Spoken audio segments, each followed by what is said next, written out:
हमेशा से एक दूसरे के साथ भाईचारे का मामला करते थे। हमें आइंदा के लिए भी अपनी जिंदगी इसी तरह गुजारनी चाहिए। यही हमारा पैगाम है। अब इस पैगाम को देते रहे हैं और जब तक जिंदा रहेंगे हम बराबर इस पैगाम को देते रहेंगे। मुझे खुशी है, बहुत खुशी है कि मैं यहाँ आया, बावजूद कि मेरी तबीयत खराब थी, लेकिन कर्नल साहब ने मुझको बुलाया और मेरे साथ सम्मान का मामला किया। मेरे दिल के अंदर हमारी ज़रूरतों को पूरा करे और ऊपर वाला हमें हमारे दिलों के अंदर एक दूसरे की मोहब्बत पैदा करे।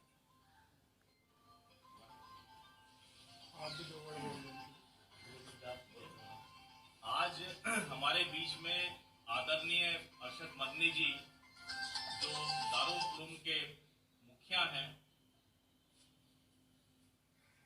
होली मिलन के अवसर पर उनका भायला देवबंद सालनपुर में आगमन हुआ मेरे निवास पर, और पूरी मानवता के लिए, विशेषकर हमारे हिंदुस्तान के जनों के लिए बहुत बड़ा पैगाम संदेश उन्होंने शांति, भाईचारा और ये बात कहकर कि हमारे परंपराएं एक जैसी हैं, हमारी सभ्यता संस्कृति एक जैसी है, हमारे पूर्वज एक जैसी है। बहुत बड़ा ये संदेश निवास पर भायला की पवित्र भूमि से, देवबंद की पवित्र भूमि से ये बहुत बड़ा संदेश पूरे विश्व के लिए दिया है। बहुत बहुत धन्यवाद। मैंने कर दी है प्यार और मोहब्बत की मेरे भाई। सर